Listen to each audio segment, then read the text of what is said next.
the streets up. Yeah, yeah. Okay, wake the streets up.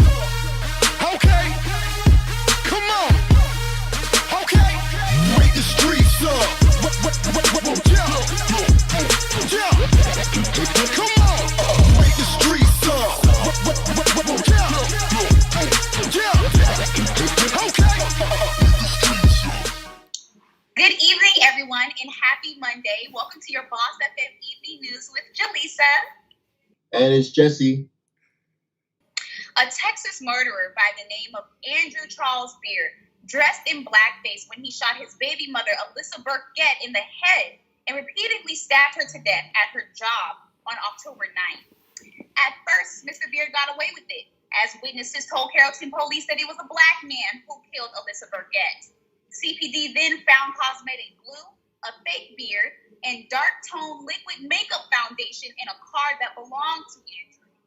As far as motives go, the two were in a custody battle with their one-year-old. Burkett won custody over their child in this Beard revenge. Beard is now being held without bail at the Dallas County Jail.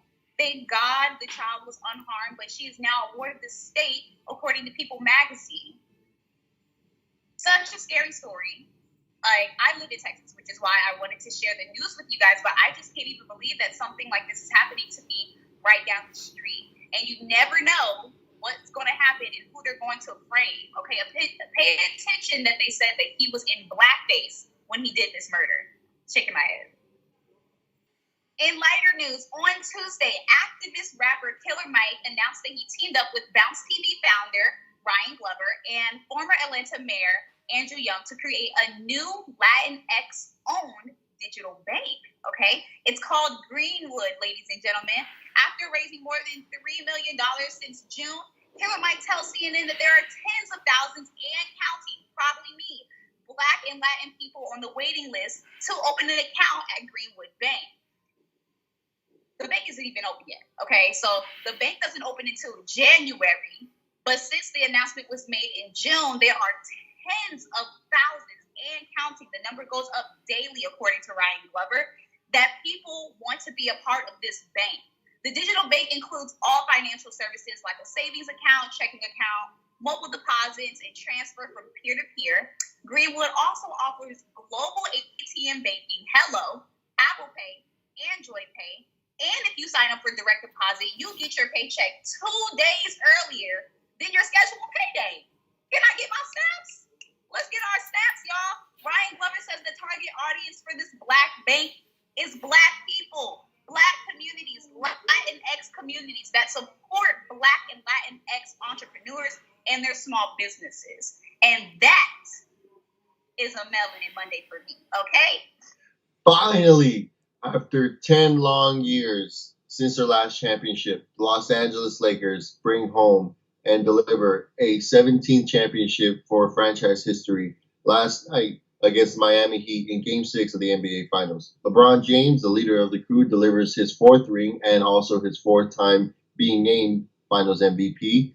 It was a multitude of not just LeBron James, but Anthony Davis and the other role players that the Lakers have on their bench, KCP, Danny Green, Rajon Rondo, Dwight Howard winning his first ring a lot. As a team, the Lakers shot 48.3% from the field, 11 of 35 from the three-point line. That's 31%. And they really limited their turnovers throughout the whole game. Total turnovers was 14 compared to the 15 that the Miami Heat had. So just one difference, but it was still a very clean ball game between both sides. The Lakers, they just amped their defense out the entire game. And it was not really a competition, even though it was a nail-biter the last game on Friday, I believe, for Game 5 where Miami Heat did take one in the final seconds. But LeBron James and the Los Angeles Lakers finally closed it out, and the Lakers are finally bringing home another chip to Los Angeles. Another sporting news, Dan Quinn, head coach of the Atlanta Falcons, has now been released of his job after going 0-5 from the start of the Falcons season. In a team statement, Falcons announced President and CEO Rich McClay has resumed oversight of the team day-to-day operations, and as interim coach is expected to announce on Monday. So nobody has been announced, but news should be coming out soon, depending on how long it really would take.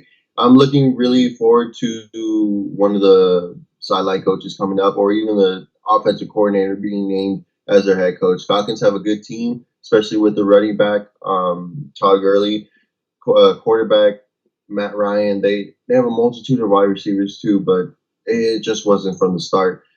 From the beginning, they just really didn't have it. So in addition to this, the team announced McClay and owner Arthur Blank would search for a new general manager and a head coach. They made a statement saying decisions like these are very difficult, but the previous two seasons and the start to this one have been especially hard for me because of the deep love, admiration, and respect I and my family have for Dan, Thomas, and their families, Blank said in their statement. So hopefully the Atlanta Falcons could turn their season around. It doesn't look like the 2020 season is going to be good for them, but in 2021, maybe they're going to get somebody in free agency to really help out this offense, especially the defense. They really need help on that. They were giving too many points. And I think really just the lack of awareness. They lost the game to not knowing what to do on special teams when they faced the Dallas Cowboys in week 2, and it cost them another game. Then they had another comeback loss again the following week. It was just not their season. So hopefully the Atlanta Falcons will come back, rebound the very next season, and really reach the Super Bowl like they were past couple of years ago. Well, Jesse, that was some bittersweet news, but congratulations to the Falcons for pushing out the old and the bad so we can open up new opportunities for the good and new. On Mondays, we like to celebrate Black men exuding Black excellence within their community. And today I am highlighting for my Melanin Monday man crush, the Bodega Boys podcast with Jesus Nice and the Kid Mero. These are two entertainers that discuss pop culture with a little bit of a relevant comedy here and there. The show is based in New York, and now they're on Showtime late night with a sponsorship from Cash App. Okay, and we love that. We love Black excellence. We love Black excellence getting sponsored for being excellent in their Blackness with some money, some cash. Definitely love that. They're real, they're funny, and they're Black. It's as great as it gets. Okay. All right, guys, that is your Monday evening news. Please make sure to tune in tomorrow evening at 8:30 p.m. for more news and updates. And do not forget to tune in to tomorrow's morning show at 10:30 a.m. for some entertainment news with BossFM. If you'd like to rewatch our shows, as always, they will be available for replay on our BossFM app and all of our social media platforms. But thanks again for tuning in, guys. It's Jalisa. And it's Jessie. And you guys have a wonderful rest of your evening. Good night.